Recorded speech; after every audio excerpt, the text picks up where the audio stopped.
So go ahead, Representative Bickford. Good afternoon, Bruce Bickford. I represent House District 63, which is part of Auburn.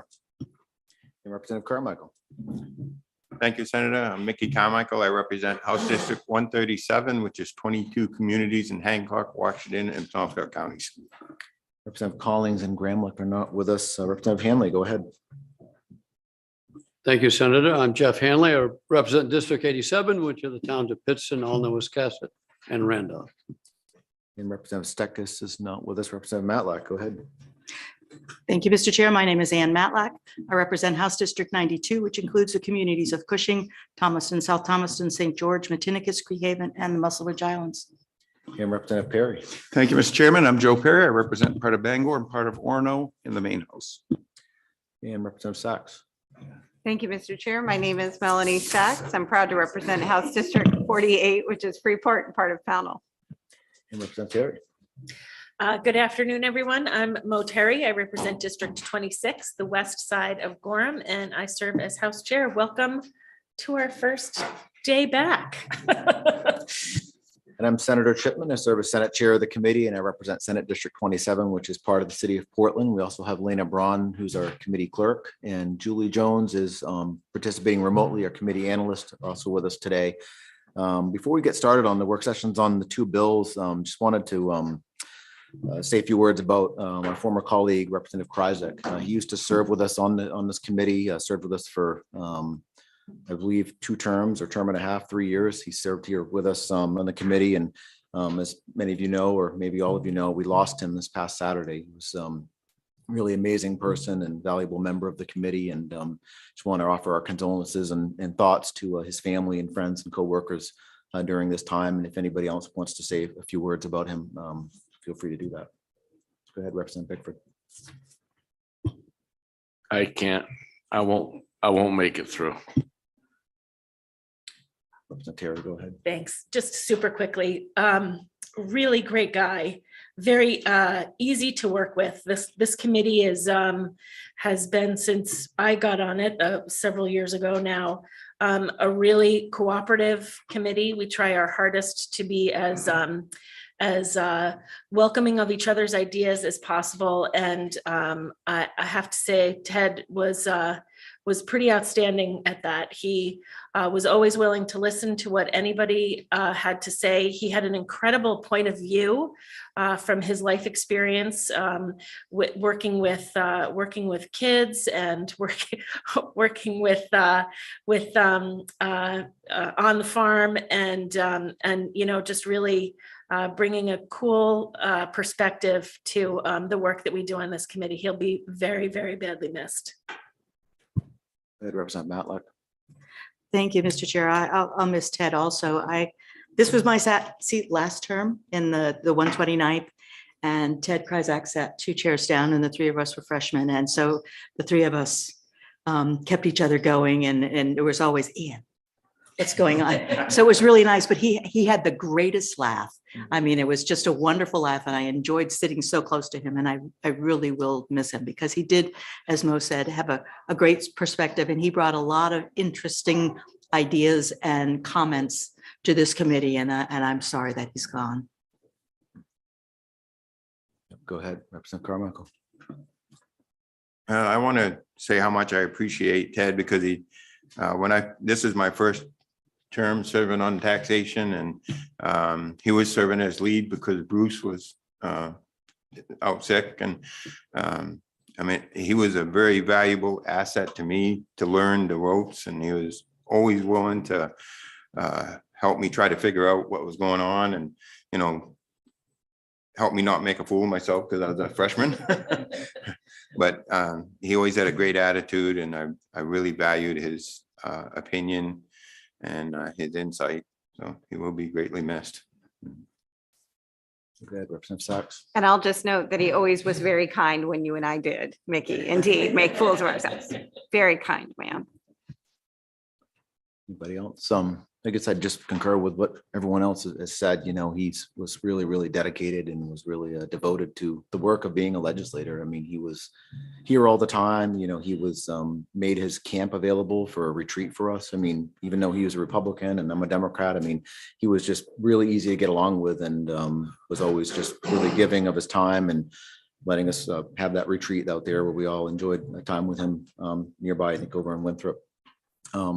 But he was also just always there. I mean, he would show up, he would be on Zoom through, like he was driving a school bus, I believe, and he'd be on Zoom in the school bus and he was like participating in committee meetings, you know, while he was driving the school bus because he just really wanted to be here to be part of the work we were doing. And it's just a significant loss. It really is to lose him. So, all right. Well, so with that, we will now open up the work session on LD 2030. That's an act regarding taxation of energy storage facilities and equipment sponsored by Representative Terry. We'll let, I think we've already had one work session on this. Do we have a need for Julie to give us an overview or should we just jump right into discussion? Well, like, do you want to check in with Julie? Do you have anything that you need to put in there? Oh, we did not introduce. Yeah, we did. Oh, we did. Okay, good. Okay. Julie, can you hear us? Yes, I can hear you. Do you have anything additional to add regarding LD 2030? I know you already gave us the analysis on Friday and we had a work session then, but do you have anything else to add at this time or should we just begin discussion? I would mention that you do have the proposed amendment that was submitted at the last work session by Olga Goldberg for Plus Power. I believe that she is in the attendees room, as is anyone you could possibly need information from Maine Revenue Services, and Kate Dufour from Maine Municipal Association. So there are people in the attendee room who are available to answer your questions with regard to this bill. But I don't have anything more. Oh, I did want to mention at the last meeting, there was mentioned the Governor's Energy Office testified that they would have a report soon that they had commissioned under a contract containing an energy storage market assessment. And last week they said that it should be out within the next week. I checked on their website today and did not see it, so I'm assuming it's not out yet. But I just wanted to mention that. That's all. Maybe we want to bring in Melissa Winnie into the I'm not able to promote her for the way I'm set up, but maybe you could promote her, Lena, so we could hear from Ms. Winnie. And Lena, could we also get a little volume from the remote participants? It's a little slightly difficult to hear. Ms. Winnie, are you with us?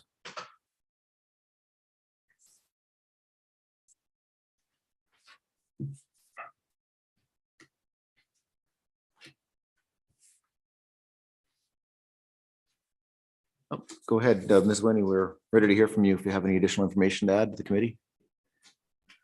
Great, good afternoon. I'm Melissa Winnie. I'm an energy policy advisor in the Governor's Energy Office. So all I heard was a question about the storage report. So this was released yesterday. So there is a link on our website under the completed studies page, and I'm happy to share that via email so that folks can have access to that. But I'm happy to provide more information about that report if that's of interest to the committee at this point, but there is a link available on our website that will lead you to the report. Okay. Go ahead, Representative Terry. Yeah, thank you. Thanks for joining us, Ms. Winnie. Do you think you could walk us through sort of the synopsis as to how it would relate to taxation? I know that might be a bit of an ask, but if you can, I'm sure there's all kinds of stuff that EUT would be better capable of handling. But for us, getting into the business side of things would be great. Great, thank you, Representative, for the question. And I can provide some of the key takeaways of the report.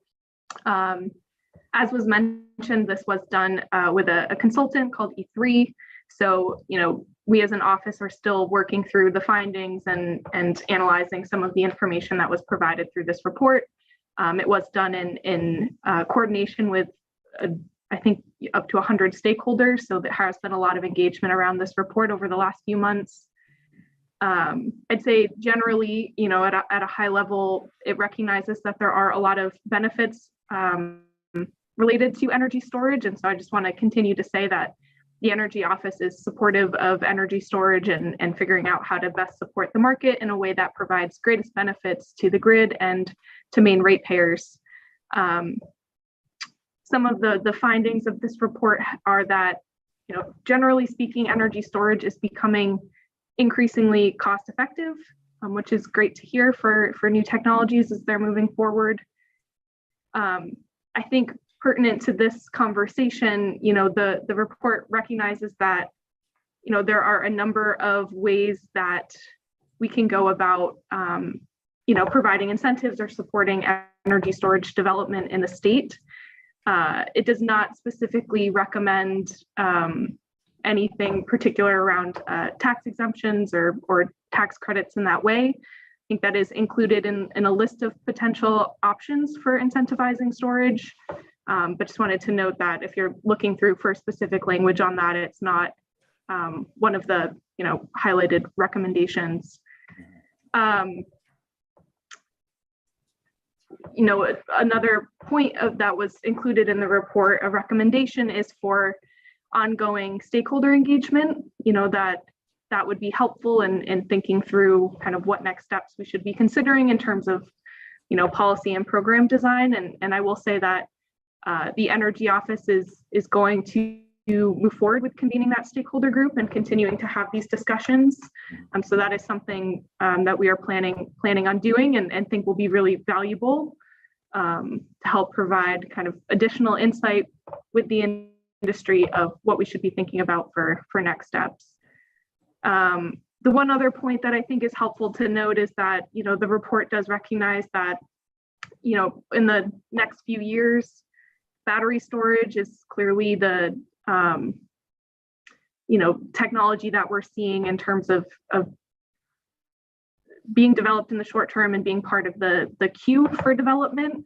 But that overall, there are some other energy storage technologies that are, being developed and, may be something that comes forward in a little bit more of the longer term. So I think those are kind of the key takeaways that are most helpful for this conversation. I'm happy to try to answer additional questions of what's included in the report. But I think overall, those are probably the most helpful for this discussion. Okay, great. Thank you. Representative Terry, go ahead. Thank you, Mr. Chair. Ms. Winnie, the stakeholder group, can you speak to who and what kinds of groups are included in that? And I know you had said that you were speaking with about 100 people earlier, or 100 stakeholders earlier. Do you anticipate a stakeholder group that large going forward? Yeah, so I thank you for the question. I should say that, there were various ways to engage in this work. So some folks were writing in comments or, providing input throughout various stages, not necessarily that we had a full 100 stakeholders participating in every meeting. Let me pull up the list. I don't have it on hand right now, but if you give me just a moment, I can provide a general overview of who's been included in this. And I will just say that there's a web form to sign up on our website. So, if folks are interested in staying engaged in this work, that is one way that you can do it. But you can give me just a moment, I can pull up a more detailed list of who participated. And while you're doing that, maybe it might help just to go, I could be more specific. Are there members of the taxation committee and the IDEA committee on your anticipated group?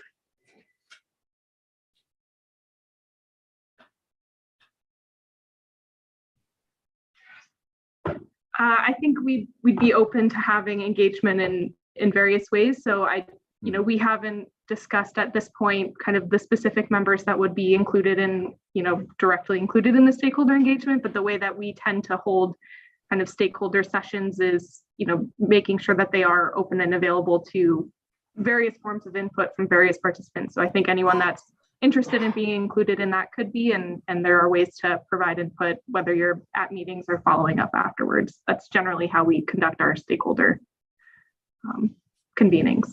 Great, thank you. Committee discussion, questions? Go ahead, Representative Sachs. Thank you, Mr. Chair. I did read the 78-page report. Thank you, Ms. Winnie, for bringing it in as a member of EUT. It was actually quite interesting. And I just wanted to clarify that you were compiling a report with a stakeholder process.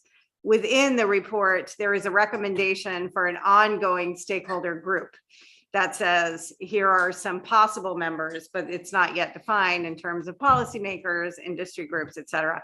And that is the normal structure of an EUT stakeholder group, of which there are many, looking at different things. So I just wanted to clarify for the committee that it sounded like, according to the report, that was a stakeholder process. So ergo the 100+ participants, but a stakeholder group is usually for the ongoing work.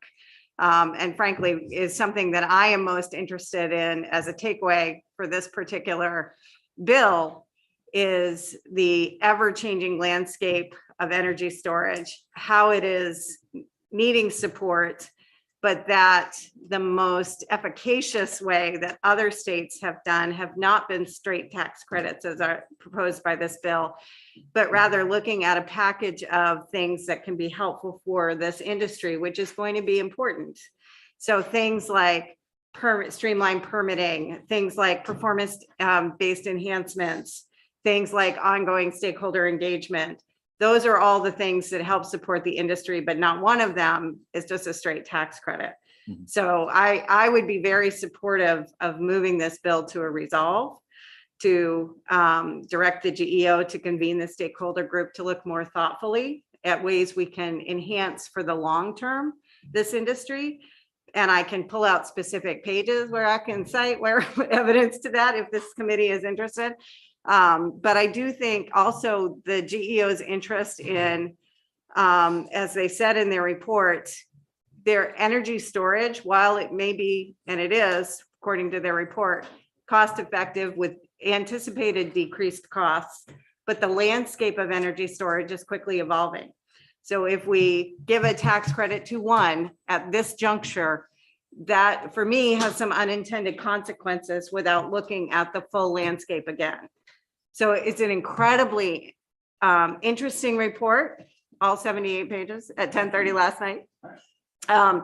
And really important topic. And as a member of EUT, I would love to see this committee be involved if possible, because I do think there are performance-based enhancements in other states that they talked about, New York, Texas, Connecticut, Massachusetts, that could be really helpful. But I think having somebody from tax on that stakeholder group, I'd respectfully request might not be a bad idea to have a resolve saying if they develop that, that there would be a tax member. I would not be in favor at the moment of any carve outs or tax credits at this time. I just think that this is just, with this information and evidence, that we can actually do more for the industry if we pause and take a look at this full landscape based on the information of this excellent report. Thank you for that.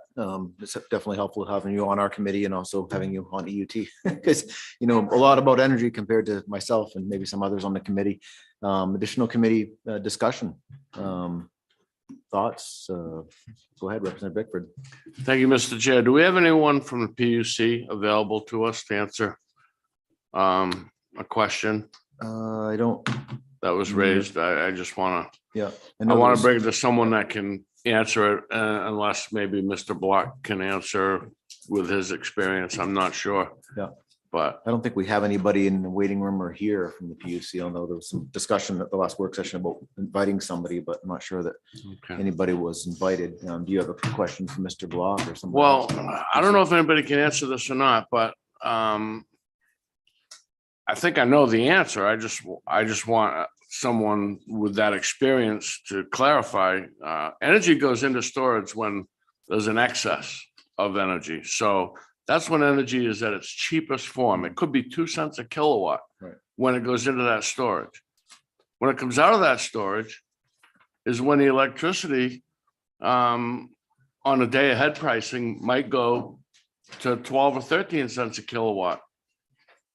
And they're able to put that out on the market at 5 or 6 cents a kilowatt, bringing that cost way down. And I just want to clarify that because I'm sure that that's what happens. And when that happens, when we look at standard offer pricing in November for the year, when those bids are made, this should positively impact those bids. And rather than having a medium offer for businesses in January and February at 22 cents, and then slowly coming down for the summer and going back up in November and December, this could bring that medium offer extremely down if we have more battery storage and are able to pick up that power when it's 2 or 3 cents a kilowatt, put it back on the grid at 5 or 6 cents a kilowatt, bringing those extreme costs in December, January, and February way down. And I believe it could help the standard offer for residential and small business the same way, because it's all about day ahead pricing. And day ahead pricing, when there's a need for electricity, that day ahead pricing goes extremely high. I've seen it. Yeah. And if there's anyone here that can answer that or clarify that what I'm saying is how it works, I'd appreciate it. Is there anybody here that can answer that question? Go ahead, Mr. Block. If you want to come up to the, if you can, turn the microphone on if you can. Yeah. I can try. I'm a tax person, but my understanding from our client is that that is correct. And I'm sorry, Jonathan Block, representing Plus Power. Thank you. And I would just add, though, that I also understand that when there's a peak in demand, prices will come down because of these battery storage facilities, because there'll be no need to fire up very expensive oil and gas peaker plants that are at the highest end of the expense ratio. So the idea is to bring the cost down for ratepayers through the energy storage system. Thank you. And I didn't want to get off taxation because that's what we're all about. But some questions did come up in my caucus about what will this do to pricing. So I wanted to clarify, this will, I believe, bring pricing down tremendously. That's my understanding. Right. Go ahead, Representative Sachs. I'd say, and again, the GEO report looks at that piece and that long, again, I'm going to stress the long term, that of course is the goal. And they do have a 7-year futures market. They revealed the other day, their public hearing, that they do have a long-term contract, 7 years for the futures market. But whether this is the right policy proposed in the bill right now is where I am. And saying there are ways we can support this industry that may be more prudent and actually support the entire industry in a more holistic way. But that this carve out is not, to me, the best course of action based on the evidence in the report. That's all I was saying. I think did you have something, Representative Matlack? No. Okay. Additional discussion? Oh, go ahead, Representative Perry. Thank you, Mr. Chairman. So I got a follow-up question.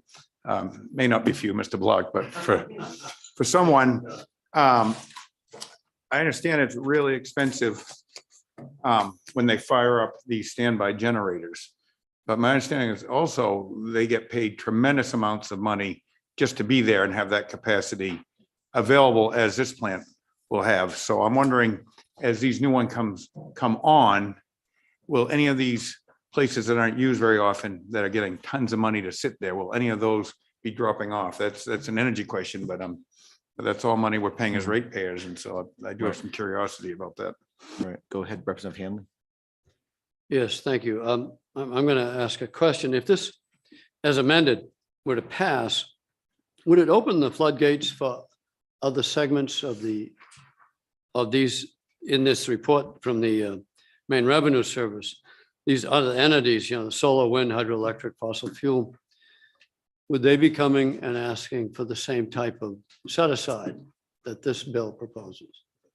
And I'm wondering if we're opening a door that allows that to happen in the future.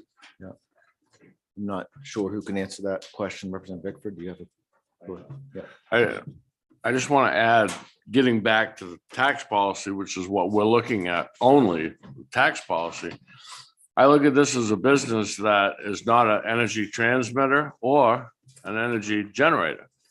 This is a business, as I said at our last work session, this is a business that remits, just like any general business that charges sales tax. They collect it and they remit it to the state. They don't transmit it to the state, they remit it. That's their job. And with battery storage, they're doing the exact same thing. And I don't know why we would treat them different than any other general business, whether it be a manufacturing plant or anything else. And I'm just sticking by that. Yeah, I appreciate that. Go ahead, Representative Matlack. Excuse me, there's a gentleman in the back who raised his hand and looked like he could answer some questions. Did you have something you wanted to offer? Yeah, go ahead. Yeah, go ahead and, yeah, go ahead and come up. And I guess just want to take this time to, yeah, I'd like to just, go ahead briefly. Just wanted to before you speak, just to remind folks that we're in the work session and we've already had a public hearing and another work session on this bill already. So we don't want to have another work session, but if you have something Yeah, quick. I'm Bill please. Ferdinand. I'm a lawyer with Peabody. We represent ISO New England and Maine. And that's they run the markets that you guys are talking about. And the reason I'm listening to your discussion is because it affects everything that you've been talking about in the market. So for Representative Perry's question, the capacity market is a forward capacity market. They look out, 3 years in advance, what they think they're going to need in total, and they acquire it going forward. Okay. And this contract is somewhat unusual in the sense that they have a 7-year commitment. They're moving to 1-year commitments over time. So this particular facility got a time when they got 7-year commitment. So, and that's what they've been talking about with their financing. As far as the market goes and the effect on pricing, it has a moderating effect. As you imagine, it adds demand when prices are low, and it offers supply when prices are high. So it has that moderating effect on prices. It brings them to the middle, it reduces the high, maintains the low. And the effect of that, is that certain other things that would normally run don't run. So if you have an oil peaker like we do in Wyman actually has batteries on site at Cousins Island, and they've installed them to do other types of services called ancillary services that are regulating the voltage and maintaining the system in smaller increments. It's not the type of facility or service that we're talking about with the forward capacity market. But so there's a variety of services that the report explains. There's a variety of services that storage offers for a variety of purposes. So and that's why people are moving into this and trying to capture energy that would not otherwise be able to be used at the time, and trying to offset it and save it for when you need it, when the demand is high. So that's the short answer to those questions. Yeah, thank you for that. So I guess, for me, it's a bill that's come in very late in the session, and I know there's reasons for that, but, to try to wrap our heads around something, we've had another work session already, and we're having this work session on an issue of energy, which we don't typically deal with in taxation, but the tax credit part of it and whether it's necessary, I'm just thinking, is the facility going to be built either way? And it seems like they're probably going to build either way, because there's other credits and incentives they can get. They did apply for a TIF, but they were denied the TIF for whatever reason at the local level, but that is something that was available to them. There's some other, I think, credits and incentives that they could get potentially from the state level. But, do we need to do this right now at the end of the session, pass them any kind of tax credit right now, this afternoon, in order for this facility to be built? Or is it going to be built anyway? And if it's going to be built anyway, and we give them some kind of tax credit, that's literally taking money out of the coffers of the general fund, which funds programs and services for the state. So is that good policy today, this afternoon? I'm not sure that it is. I mean, I support the stakeholder group and looking at it more in depth and giving it a thorough analysis and coming back with maybe a bill that we can wrap our heads around in the near future, and maybe something that does more comprehensive bill that does more to help incentivize this. Because I like the idea of storage, and I like the idea of stabilizing prices and promoting clean energy and working on things that address climate change. But definitely, We it's don't, not, just so you know, ISO doesn't take a position on this. No, I understand. I understand, but that's sort of where I'm coming from, is that the idea of, like, I think a resolve is good, but I'm not sure about putting in a tax credit this afternoon, but go ahead, Representative Sachs. And I had just a question for Melissa Winnie from the GEO's office, Mr. Chair, if I could, Sure, go ahead. if she's still available. Thank you. Thank you for being here, Ms. Winnie. So my question to you is, reading in the report that one of your recommendations is leveraging the GEO's role as a convener by developing and running an ongoing energy storage stakeholder group. Would you need a resolve from this committee regarding this bill in order to develop and convene a stakeholder group of that type? Thank you, Representative. So as far as I understand it, at this point in time, we are planning to move forward with convening that stakeholder group. Mhm. I think if there are specific items related to tax questions specifically that you would want that group to delve into, it may be helpful to direct that in the resolve as a component of the ongoing stakeholder work. But I Right. do think the general kind of looking at what various incentives may be helpful for the storage industry will be a part of that stakeholder group regardless. So if we turn this bill into resolve requesting that the GEO include taxation members within that anticipated energy storage stakeholder group, does that feel like guidance that is necessary or helpful or wanted? Yeah, I appreciate the question. I think that it would be helpful to have as additional kind of direction for that group to look at. You know, and I don't know if there's anticipation for wanting kind of like an update of that group at the end. That may be helpful to include in the resolve if that's something that this committee would find useful. But I think that you know, I think it's a little bit challenging in terms of appointing specific stakeholder group members. That may not be the most helpful use of the resolve, but I think directing kind of the general look at tax could be useful. But as I said, I think that that's something that would organically be included and come up in those discussions. Mhm. Thank you. And so Mr. Chair, I would just say that that is my interest with this bill. If we don't want to vote it down, which would be my other preference if we don't do this, but to turn this bill into the resolve, asking that the energy storage stakeholder group include considerations of tax policy with a report back to the tax committee if such findings are warranted or results are warranted. That's my mini motion-ish salvo out to the committee to say, I'm not making a motion because in deference to the sponsor who I have great respect for. And I did talk about this with the sponsor after doing the analysis of the report. That would be my comfort level, but do not know the will of the committee in that. Representative Terry, followed by Representative Collins. Thank you, Mr. Chair. Thank you, Representative Sachs. I appreciate you helping work through this. Your input is also extremely helpful for me. I do have a question for Ms. Winnie again, if that's okay. Moving to the sort of second part of this bill, which is sales tax exemptions for for companies that want to jump into this work. Is it safe to assume, Ms. Winnie, that you surveyed other states and what they're doing in this new technology when you were writing your report?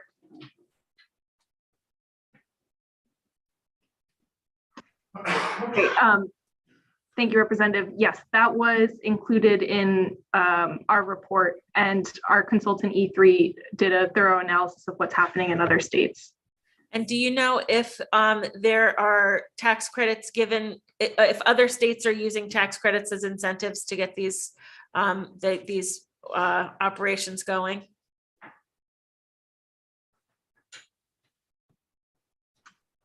You can give me just one moment. Yeah, sure.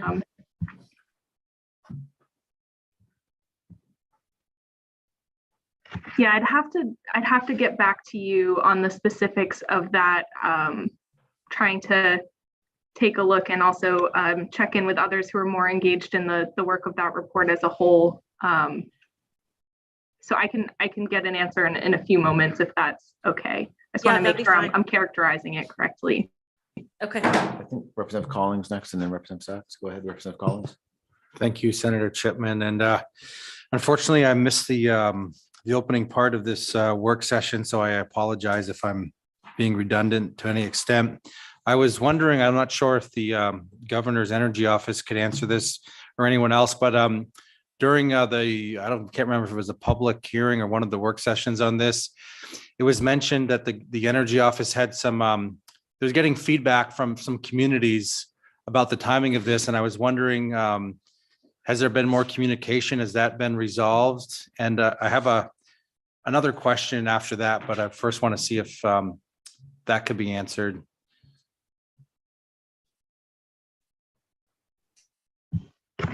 Sorry. So if I understood the question, you're asking if we've heard from or engaged with communities around Yeah, I this? recall that you mentioned there was some in your testimony or your correspondence with the committee. There was some issues you thought had to be worked out in regards to other communities doing projects and timing and whatnot. And I didn't know if there'd been any more follow-up on that or if that's still an ongoing discussion. Yeah, I'd say generally it's still been an ongoing discussion. I know that Maine Municipal Association did provide written testimony related to this bill, and I don't know if they are available or able to provide any additional updates on what they're hearing related to this. But we have ongoing discussions, I think, with municipalities and others about renewable energy development generally in an ongoing basis, but I don't think specific updates, at least from our end at this time. And there may have been other municipalities that provided written testimony as well, if I'm remembering correctly. Yeah, one specific point was request that if we proceed some manner with this, that something about dates or timing that would be helpful to them. And that was most of the feedback I heard after the conversation we had with you in a prior meeting. So. Yeah, and I just on that point, if I'm remembering correctly, what we had discussed and what I had brought up was the fact that there are currently existing energy storage projects in municipalities at this time. And so I was really raising that as a point of mentioning that if you were to provide any sort of property tax exemption, thinking through what that impact could be to the municipalities that already have existing storage projects. So it was more of a, I think, kind of question and point of what that potential impact would be if you weren't looking at only new projects that would qualify for that. Okay, thank you. My one final question is, if we were to proceed in some way, whether it be a working group or something to that effect, or maybe this, I'm not sure if this is premature for you to answer, but do you believe that there still could be an outcome beneficial for this project, or how would the timing kind of, could that be parallel to some extent, or I'm not sure about that. And do you have any comments on that at this point?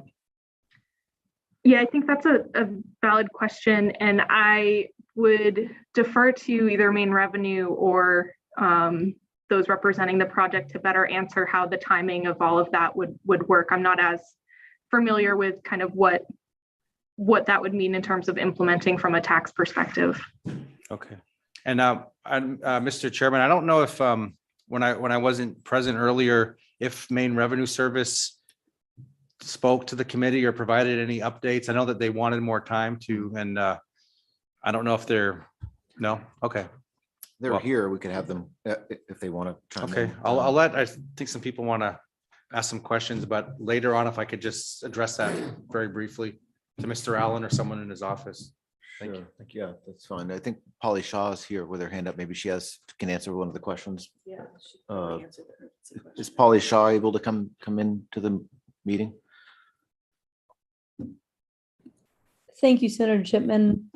Good afternoon, committee members. Thank you very much for the chance to give you just 1 minute of some feedback on the storage roadmap and project economics from a developer's point of view.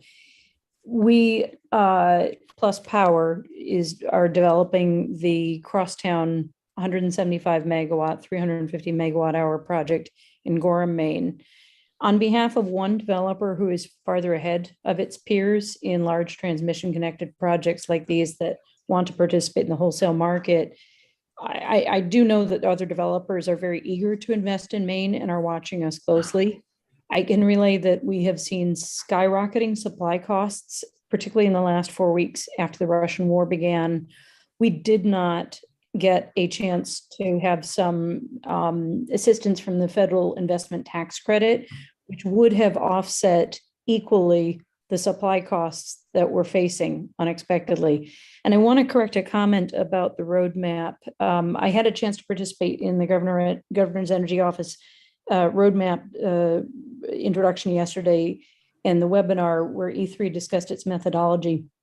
They relayed that wholesale storage like ours would be cost effective later in the decade, but dependent on the appearance of policies that reward for those services. They also clarified in the methodology that they did not use the latest supply costs in this methodology of determining cost effectiveness, which would change the conclusions demonstrably. In our own project, we face a multi-million-dollar deposit in the next quarter for project equipment.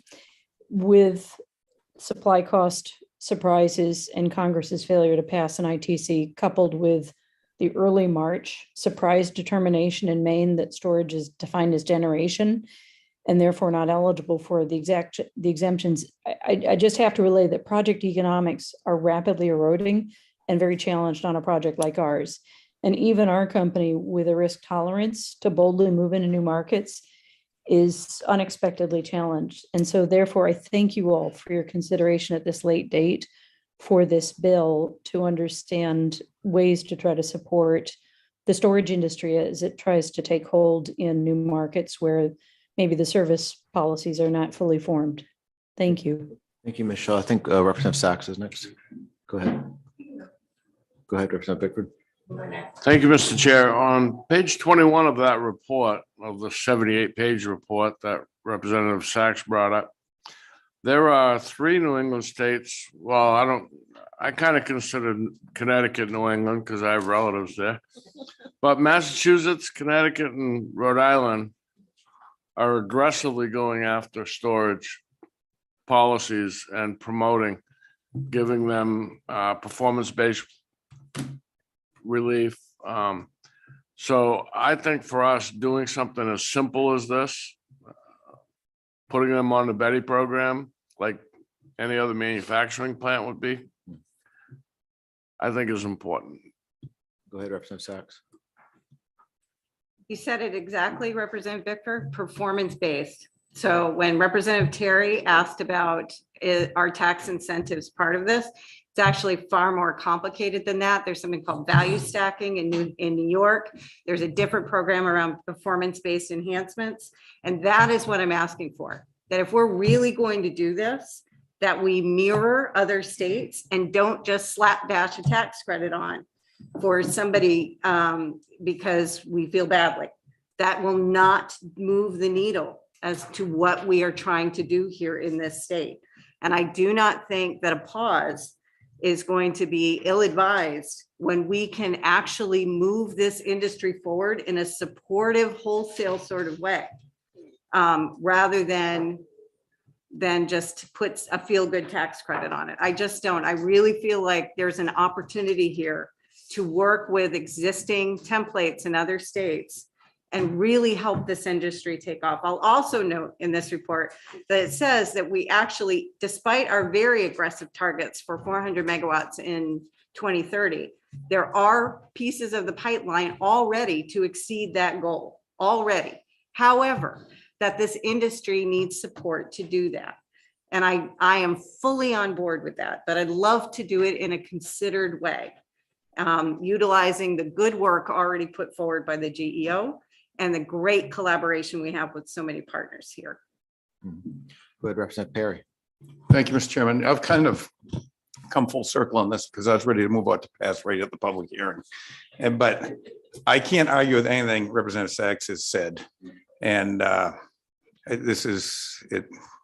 I mean, this is something that we're going to be, I mean, once we do this, even if we made a mistake, we'll never undo it. So we might as well do it right. And maybe we can find a way, working with it, to have the tax credit retroactive if the projects were started at a certain time or licensed or up and run by a certain time. So maybe we can help them along the way. But I think I'd rather do this right and make sure we're really taking, checking all the boxes.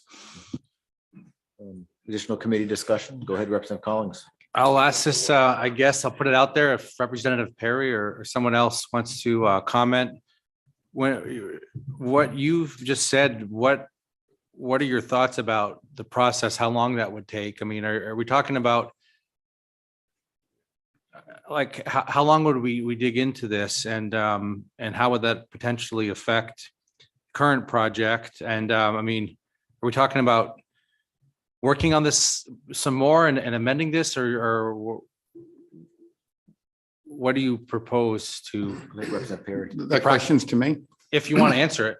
I thought. Well, I didn't lay out any of my questions. I think probably Representative Sykes might be better answer, but the questions I have is, if there's such a shortage of these supplies, are we competing with electric cars and hybrids? We're driving up the cost of automobiles. What's the other side of this? Are we getting it right for all the new projects coming in the future? 20 years ago, there was a plan in Wiscasset where they were going to dig giant holes in the ground and generate electricity at peak hours, where they dropped the water into the holes, and when it's cheap at night, they pumped it back out. So that was considered battery storage. Is this the gold standard? Is this what we're sticking with in the future? So I mean, I've got a lot of questions, and the time frame, I'd say the sooner the better.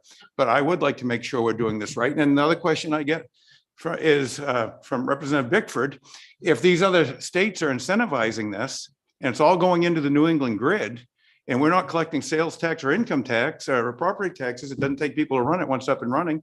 Is there a better use of money? I got all kinds of questions. So I think a little bit of time to make sure, if this is the wave of the future, that we answer. I'm glad we're back in person. This is so much easier to, I've missed this. I also just wanted to recognize we have Kate DeFore with us. I don't know if she wanted to add anything to the discussion, because I don't think you were able to be here for the public hearing last Wednesday, but do you have anything to add, Ms. DeFore? Senator Chipman and Representative Terry and members of the Taxation Committee. My name is Kate DeFore, and I represent the Maine Municipal Association. And we are comfortable with the direction of a resolve, a study, just moving this forward. Our biggest concern is we hear a lot about investment in this industry, and we also have to balance that with investment in our communities.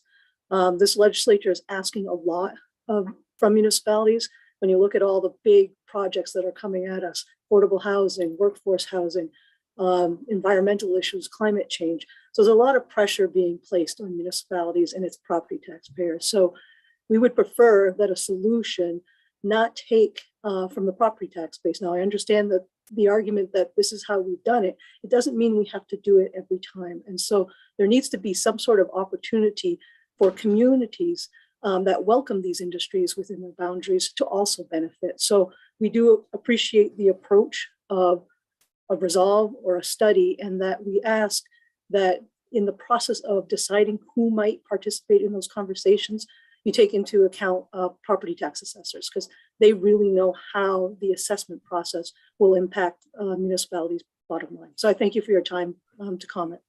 Great. Thank you for being with us. Representative Terry, go ahead.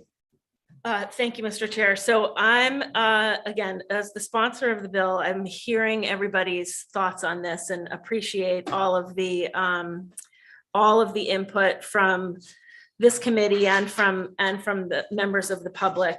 I'm interested in this resolve and wanting to do it right. And I agree with you, Representative Perry, that once we let something out there, it's pretty rare that we get to take that back. That being said, we are this particular project, and it looks like from the report that there's a few other projects that are at least in the conversation mode at this point. With the costs are what they are, and what we're doing for the folks of Maine, and helping them recover some of these costs that are just adding up so quickly. And so, the jump in some of these costs is substantial. I would like to see us at least try to help these companies along. I've seen energy projects in the 6 years that I've been here fail because we have failed to help these companies that have asked for their help, for our help. And I've seen them get up and walk away. I'm not saying that that's what's going to happen here, but I'd really prefer not to take that chance. So I would suggest that maybe we think about doing the resolve for understanding what the implications are long-term and for better, more incentivized tax project or tax incentives. And maybe at least for the time being, helping these folks out with some of their sales tax problems. I think the bill is split in two anyway with allowing businesses like this to come into the Betty program and also asking for some help with their sales tax.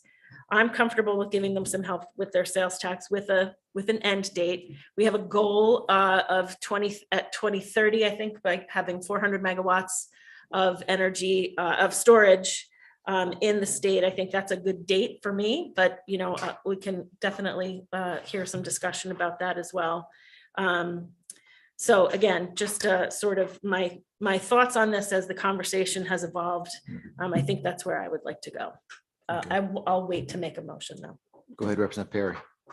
Thank you. So in the big picture, I think Representative Sachs is right on. We should have a resolve and we should understand exactly what we're doing. But in the immediate time, I agree with my chair that if there is a sunset and if we don't take care of the Betty part right now, I mean, that's ongoing and that won't start till after the place is built largely. And so there's time to address that ongoing. And if it makes sense to do that ongoing, I think we have time to do it. So I like the resolve path, but I would also like to support this particular project with some sort of sunset or however you figure it out, Madam Chair, you know what you're doing. I mean, I support the resolve part, but I'm not sure about any kind of tax credit or incentive at this point. I think the resolve could look at the sales tax as well and come back with a recommendation potentially on that. But go ahead, Representative Gramlich.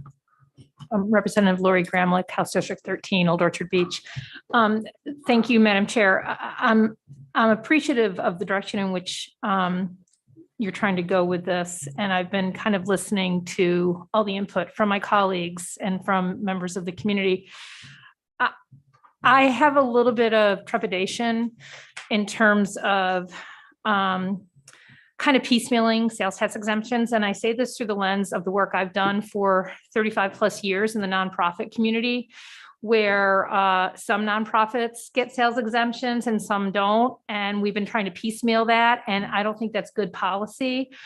So I'd like to hear a little bit more about what kind of sunset we might be looking at, but I will just say candidly, I'm very comfortable with the direction in which Representative Sachs is going in terms of the resolve. Go ahead, Representative Collins.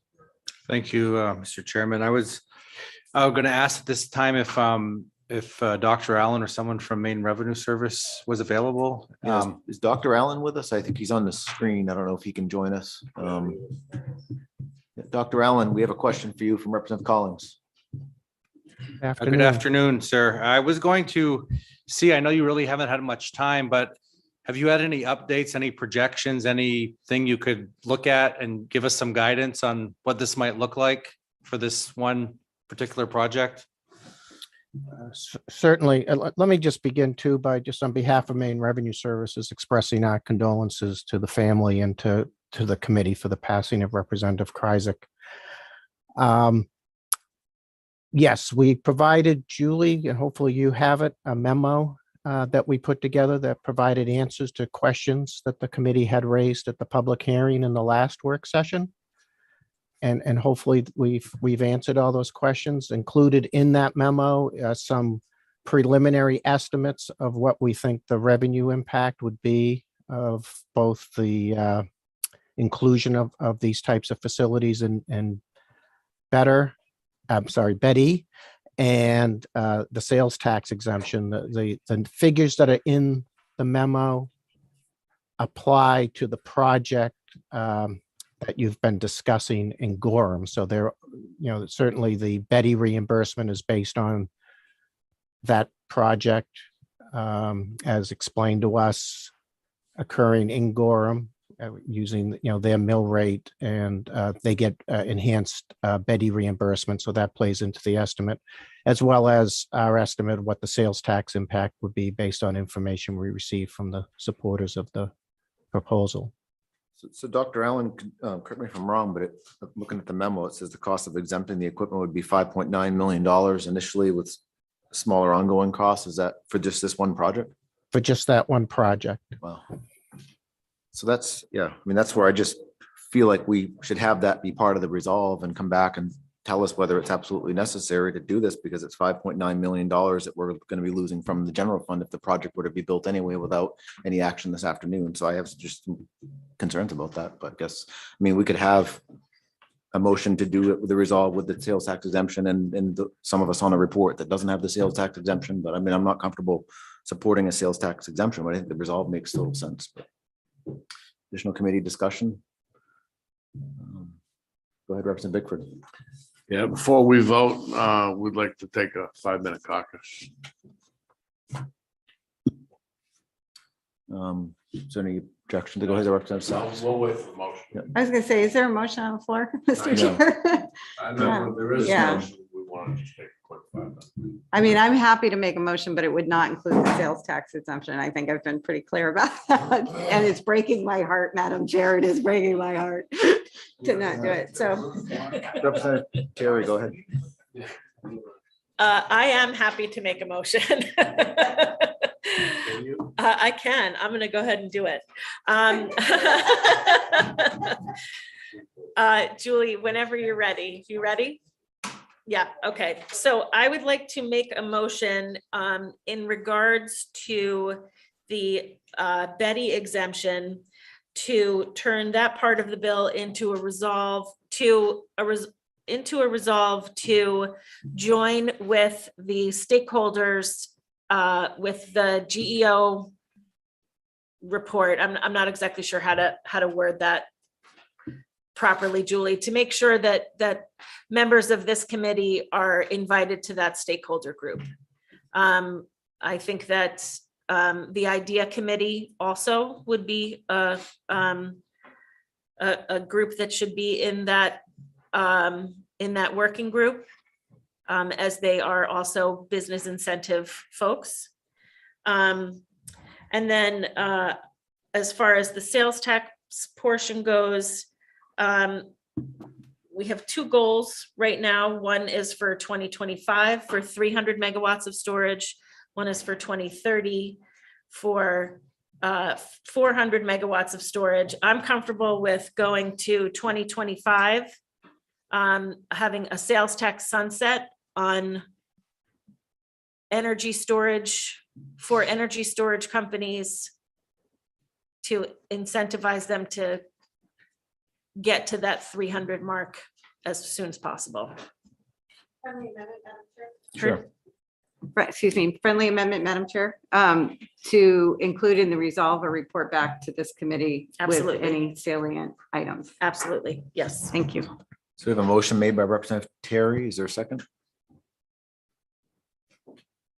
I'll second it. Seconded by Representative Matlack. So at this point, should we take a break? Maybe we'll take a 5-minute break. So we'll come back at 2:38. All right. In person. You all go to the bar, so we're gonna go to the. You go to the suite, right? Yeah, we're gonna go to the cantina. It's not good.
2030. We have a motion on the table. Any committee discussion at this point? On the table? Any discussion from committee members? Seeing none, we have a motion that's been made. Does everybody understand the motion? Do we want to restate the motion?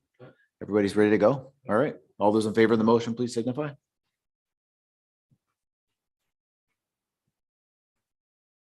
Let us know when you're ready, Elena. Keep your hands up if you're in favor of the motion. And Elena's going to take down the names and then we'll.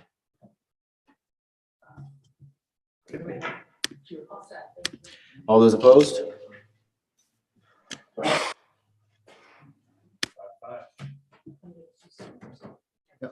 So, so the vote's 5-5. I mean, we've got, Your report, we still have other members that can vote. yeah, there's other members that can vote. So we can have another report. So what would we like the other? So what would, Well, it depends on what those of us who voted. so Depends on what those of us who are in the minority would like for a report. well, it's not the Or minority. the other report. So we have 5 votes for one report. Someone like to make a motion for a second report. Representative Sachs. go I'd ahead. like to move that the first part of Representative Terry's motion regarding the resolve be the report that I would move forward. No, that's a report. We don't vote on a report. You guys are just Well, reporting. That would be It's the a motion for a report. resolve. It's a motion for a resolve, but not the tax part. Correct. Okay. So we have a motion from Representative Sachs to in favor of the resolve part of the previous motion, but not the tax part. Any second for that? Is there a second? Seconded by Representative Gramlich. Committee discussion. Seeing none, all those in favor of that motion, please signify.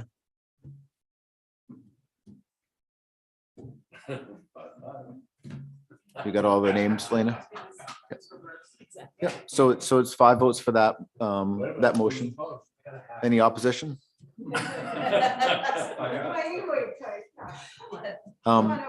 So we've got two motions that we have been made and each one's got 5 votes. There's some additional members that can vote within 2 business days. So we'll just let those chips fall as they may.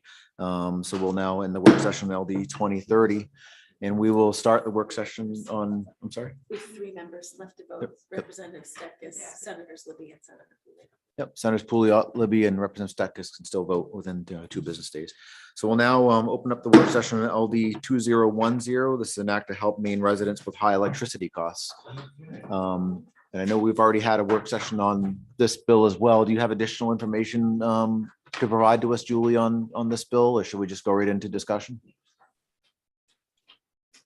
I have no additional information on this at all. My understanding is that people were to be working, who are interested in the bill, were to be working on. Can you speak up, Julie? Can we turn up your volume maybe somehow? Sorry, I don't know why that's happening. I'm not, does that work? Is that any better? No. We'll just be more quiet. Yeah, nobody's told me how to turn up. I don't know how to make it work. I'm sorry. I have not heard a lot. I know that there's a group that's supposed to be working on alternatives. I think the discussion at the last work session focused on the concept of a payment through an electric billing process rather than a tax rebate. But the discussion was somewhat confusing, and I'm not sure what people had in mind. So I'm sure we have people here who can, well, I know I believe that Ms. Trendy may have been involved with some part of this. I'm not sure about the other people who are still here. I don't see Senator Jackson on this. He's not here. Maybe we can call him or something. I don't know if someone can call his office. Anya. Is Anya Trunde able to provide some additional information? We'll ask Anya, and then maybe you could call Lena. Maybe you can call Senator Jackson's office in the meantime. So,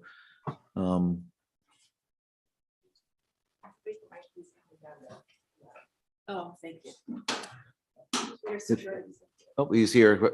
Senator Jackson's coming in. Yep. Welcome, Senator Jackson. We are in work session on your bill. If you want to come on up to the desk here and let us know what you've come up with, that'd be great. For real? How come you only have 1 cup? Coffee or coffee?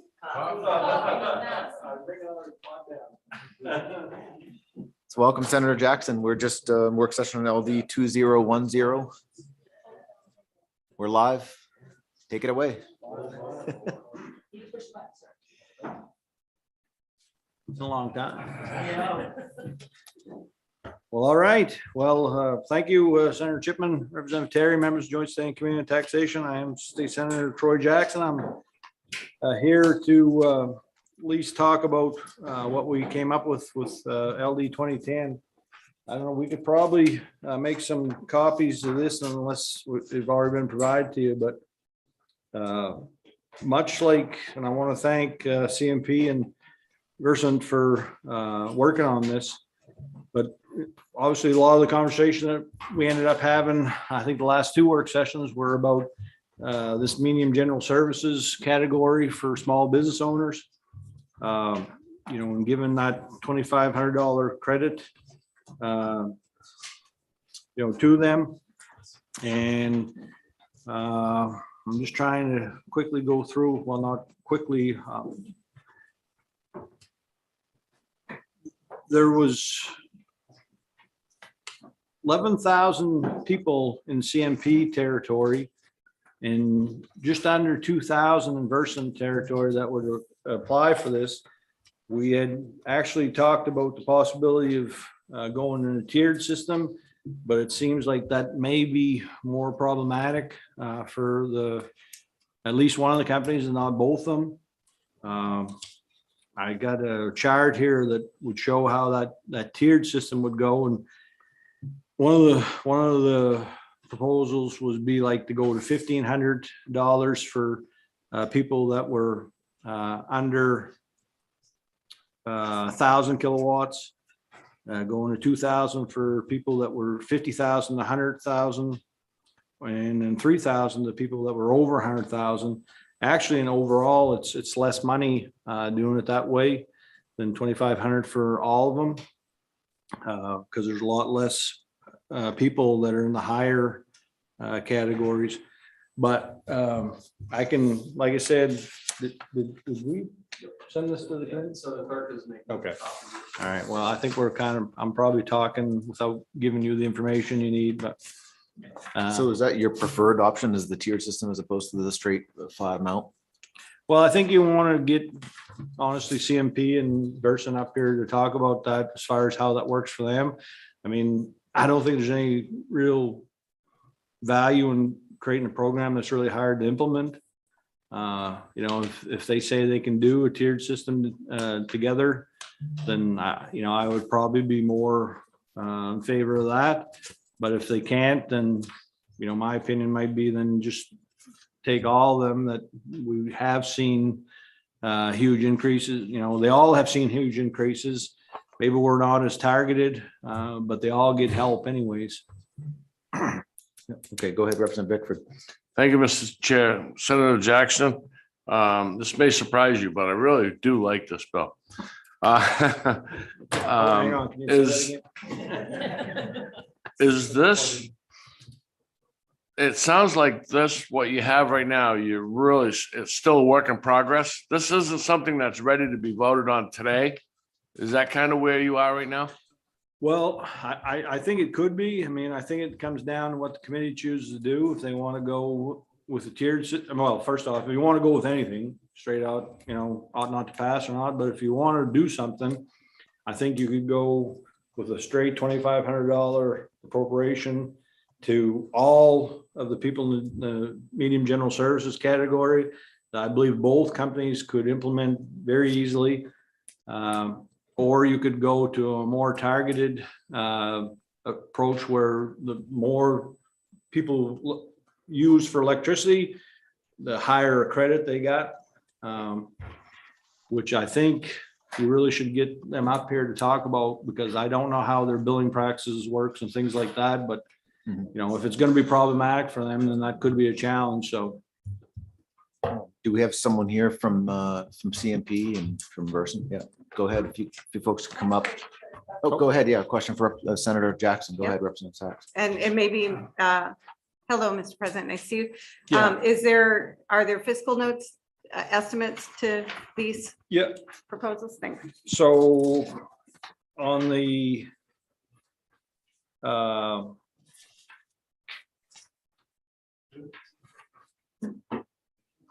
now, I think we're just talking about the CMP one on the chart here.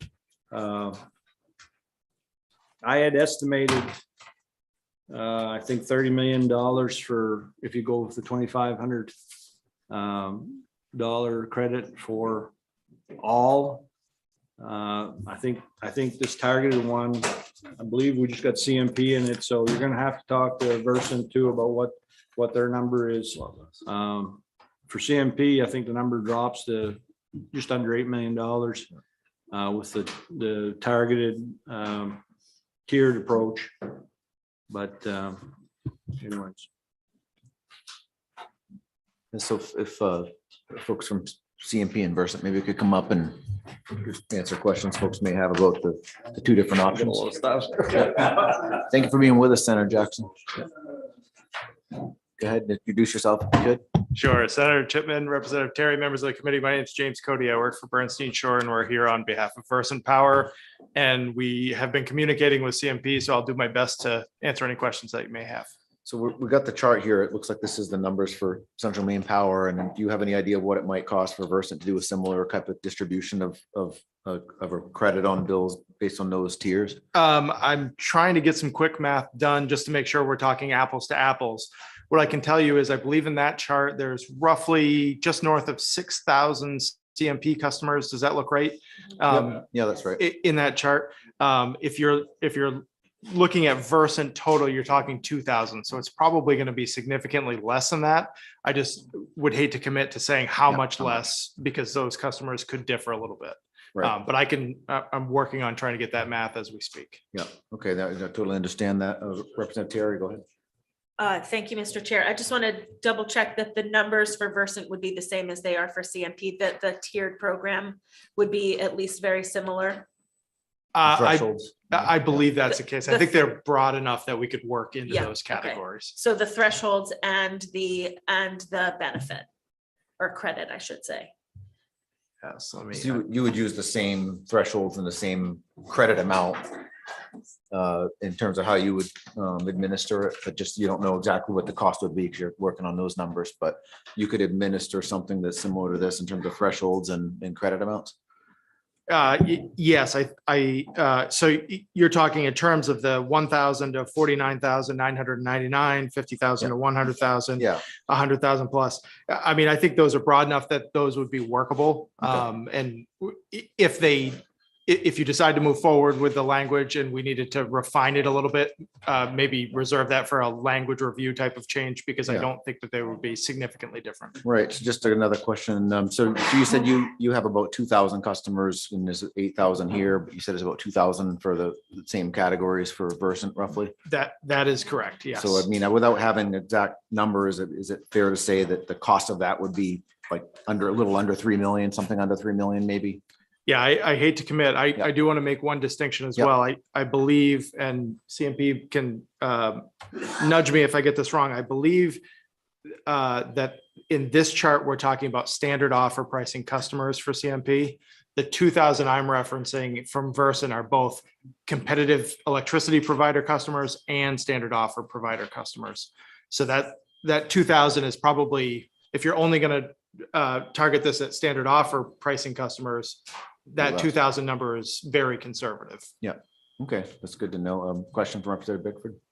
Yeah, I just want to make sure, and I think I kind of caught it, but this chart is for medium customers, correct? Medium general Medium, service. medium business. Okay. I really like it. I'd Yes. love to go with the tiered system, and if we're far enough along to make a motion, I'll make it. Go ahead. I'm gonna make a motion ought to pass as amended with the tiered system. Go ahead. We can still discuss. You can make the motion. We can still discuss it. Let me okay, finish the sorry. motion. Okay. As amended, with the language brought up by Senator Jackson. And I'm sure Julie can probably figure that out. She's bright. She's got her hand So up. just to be clear, just so folks know, we've got a motion by Representative Bickford, seconded by Representative Terry to use. That's as amended with a fiscal As note. amended with Yeah. the fiscal note, using the language presented by Senator Jackson for the tiered setup as outlined in the chart. And go ahead, Julie, you have your hand up? Yes, I have just discovered the major disadvantage of not being there in the room with you. And that is that I do not have Senator Jackson's materials that he's provided to you. So I'm not sure what it provides. I'm not sure whether it's just a description of how the proposal might work or whether it is statutory language. But the first question that comes to mind to me that I don't think I've heard mentioned anywhere is that if this is no longer to be a tax credit, how will it be administered? How will the customers receive their payment? Go ahead, Mr. Cody. Yes, Mr. Cody can answer that. Go ahead, Mr. Cody. Sure, and I apologize for the little outburst, but that's exactly where I was going with this. You'll find on page 2 of the summary, I just wanted to bring your attention to page 2, number 3 up towards the top. It is very important at this point in time for, if this bill is to move forward, that the appropriation be made and then that money either be delivered to the PUC and then to the utilities or direct to the utilities. As you might imagine, there's a lot of carrying costs associated with a sum this large. So it's important for both utilities that the money be deposited, and then we would take that money and then apply it to credits or to bills on the following cycle. And then if there was some reporting mechanism that's necessary in terms of the legislature or the PUC seeing money in or money out, that's fine, but. Yeah, I mean, this will have to be put like in an actual amendment form that we'll be able to look at during amendment review, and the details can be flushed out, but I think we kind of get a sense of where we're going with it, and people seem to be, go ahead, Representative Bickford. Thank you, Mr. Chair, and you can work with Senator Jackson to make sure that's in the language so of how it's gonna be kind of audited or made sure it happens the proper way. Okay, I'm That- sure both companies would be, with that- permission, that would we'd be be happy great. to work with the analyst. okay. Put the- I'd like to just make sure that's included in the amended version. And is your amendment just looking And at then- the standard offer customers, correct? It's to Just be clear, standard offer customers for both Versant and CMP. for the general service category, basically the ones that. would be General really- service, Yeah. medium, medium usage customers, medium standard offer, and what was the other thing? And administered through the PUC. Thank you. So, yeah, go ahead, Representative Sachs. So clarifying question. Yeah, go Why ahead. are we doing just standard offered and not applying as well to competitively electricity providers? I think because the standard offer customers are hit particularly hard with high bills, whereas the competitive electricity providers weren't hit with high bills as much, at least as the standard offer ones were. I think that's the thought behind it. Well, but actually, some- was that Senator Jackson's intent? Is that- When we're talking about pain being relative, Yeah. I mean, I'm just asking if, what is the rationale Yeah. stated publicly about why you're choosing one set of customers over another? Is a clarifying question. Yeah, can you answer that, Senator Jackson, just so folks are clear as why you're focused on this particular category of standard offer, medium general service customers and the standard offer customers only? So I mean, I brought the original bill in. I mean, obviously there was a whole process here that while feels like it's been a long time, really hasn't. But I mean, I think the original bill was to try and help ratepayers, overall residential ratepayers, and then small business people that seemed like they got hit really, really hard in this uptick in electric rates. And while I have not thought that residential ratepayers should be left out, I think we've tried to do a lot for low-income senior citizens through LIHEAP, through additional credit.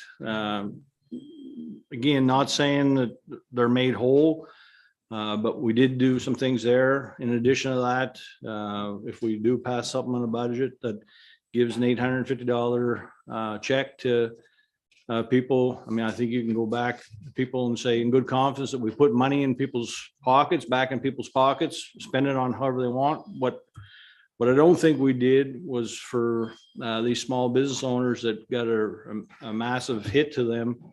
You know, we're giving them $850 too, which is great. But, you know, I get $850 and somebody else that gets a business, you know, gets $850, but then they got to go ahead and try and pay their business rate.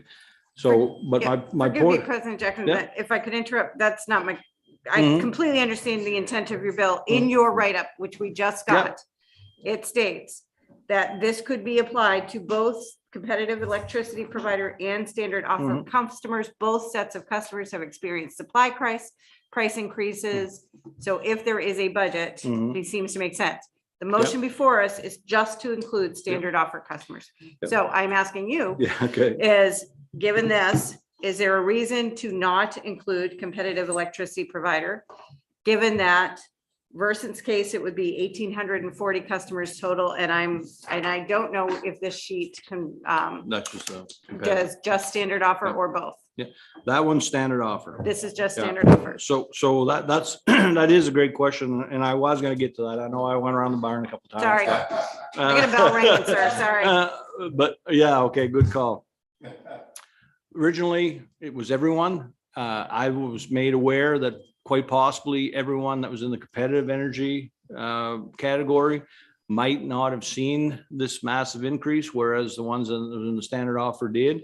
And so that's why I kind of gave both, thinking that, you know, if the committee wanted to go after those people that really got hammered, it was in the standard offer one, not in the competitive energy one. Certainly, it's 32.5 million for us to cover everyone, or what's probably going to be a little over 10 to cover people that are in the standard offer category. But I don't know for certain that people that were in the competitive energy category actually saw a big increase.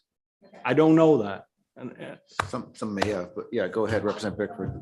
Thank you, Mr. Chair. I just want to add, having sold electricity in the past, that competitive market has changed and evolved a lot in the last 15 years. So most medium customers now, if they are on a competitive market, they're on a yearly price. So their price could be 13 or 14 cents for the year rather than 22 cents in January, February. It could be 11 cents. I mean, they're going to have a much better deal because of the spike in the standard offer. It doesn't always happen that way. Sometimes it happens where they lock in and then all of a sudden standard offer takes a nosedive to 6 cents a kilowatt and everybody's like, oh my goodness, look at what I'm doing. But that's the risk you take by signing a long 1-year contract. So I believe most medium customers, if they're on competitive markets, are paying well less than the standard offer. Additional committee discussion? I don't know if the motion was clear that it applies to CMP and Versant customers as opposed to all customers in the state, but maybe we want to clarify that because there's some. Let other, me like, smaller utility- clarify. It goes to CMP and Versant customers that are on the standard offer and they are medium usage business customers Okay, great. on a So- medium standard offer rate. all right, any additional committee discussion? Everybody ready to go ahead, Representative Terry? Julie, you got your hand up. Go ahead. Yeah, I'm gonna need hopefully a member or two from the committee who I can rely on to answer questions when they may rise up as to what the committee's or what the intent of the motion was. There are all kinds of issues that I can see possibly coming up. I pulled out the CMP off the internet, their listing of categories, and there are actually 4 categories of medium general service. There's medium general service primary, medium general service primary time of use, medium general service secondary, and medium general service secondary time of use. So there's more than just one category. I don't know when with the numbers that they've given you, whether they've included everybody in all of those 4 categories, or whether it's just one of those categories, which would need to be defined a little bit better. We've got someone from CMP here. Maybe they could just clarify for us. No? Okay, I I thought- have another question after that one. Yep. Do we not have someone here from CMP? No? Okay. Yeah, I thought she was. Yeah, exactly. Yep. Okay, she doesn't have an answer, but she can get back to us with that. We can sort that out. We still will have to have language review on this as well. So I don't know if folks are comfortable voting at this point, or if we have additional discussion from committee members. Go ahead, Julie, you got something additional? Can I ask one more question? Sure, go Yes, ahead. At least one more. If the legislature identifies what the amount of money is necessary to reimburse the utilities for making these allowances for their customers, we haven't really made clear. I mean, you've given an amount on the tiered amount of a total amount. Is that one check that the customer will receive in that amount, or do they get a monthly credit against their bill in a certain amount? How would that be applied? And would, I mean, obviously if they're getting $2,500, I don't know if all of their bills are more than that. So if it was all going to be applied in one billing cycle, how that would work. Go ahead, Representative Bickford. Thank you, I'm Mr. not a Chair. utility Julie, person, I'm a tax person. yeah, Julie, what this would do is it would just go into the customer's account. So if the customer owed $2,000 and they get a $2,500 credit, then their bill for that month is paid and they have a $500 credit towards the next month. It's a payment on their account. It's a one-time credit. Right, right. I remember a number of years back, Okay. you know, someone was in trouble and people got together and paid their electric bill and they paid like 4 months in advance. It just stays on the account until that usage is cleared up. So it sits with the utility until the customer. Right. And I want to clarify, Julie, the standard offer rate I'm referring to is as listed. It's the Central Maine Power Medium, and Versant would be the same thing. And then when you go to it, the rate doesn't have any different categories. It's one rate for medium, General service. medium, non-residential class customers. So we can work that out, and I'll be glad to work with Senator Jackson and you. We can get together maybe Thursday. We're gonna be in session again and possibly. Yeah, extra large decaf, 1 = 6 cream. Thank you. No, I was. sorry, I that was off record, by the way. Yeah, So I have Julie, another- if we another- can, we can get together. Yes, please. I have another question, though. I Go was, ahead. I was writing down things that Representative Bickford was saying, and I'm not sure if I missed something when I was trying to do that. My understanding was that at this point, the bill was only going to be providing payments to businesses. Are we also providing payments to residents as the No, original bill medium, provided? That's non-residential fine. Okay, class that's what I customers, thought. yeah. That's what I thought. I just want to make sure. Thank you. And standard offer only. Thank you, Julie. Do you have anything else, Julie? Not at the moment, but like I said, I'm not a utilities person, so all of these terms are completely Greek to me. So, and in order to draft something, I'm going to have to understand them. So I'm going to need people who could help me understand them in order to put together a draft that actually works. Okay, yeah, we can sort out the details when the amendment, for you, so the amendment's drafted properly.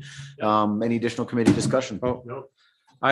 Go ahead, Representative Collins. Yeah, I just misheard when the motion was made. When I was just looking at this, I thought we were including residential ratepayers. What is it? What would be the difference to have that component? Yeah. Wow.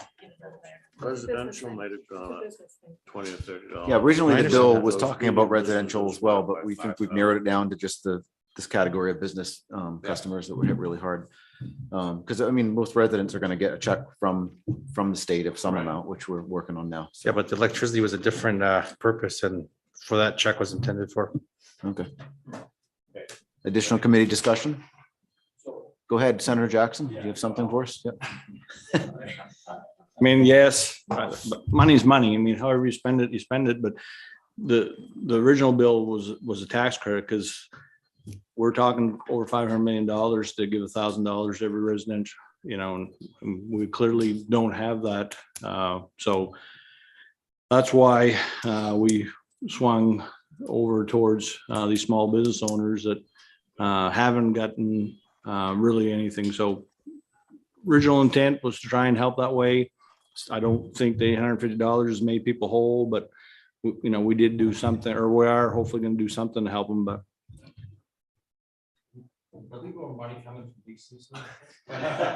So seeing no more additional committee discussion, all those in favor of the motion, please signify. Where's Lena? Where's So that appears to be unanimous of all members present. So we will close the work session on the 2010. And that concludes our work for the day. So thank you for being with us, everybody. Have a good day.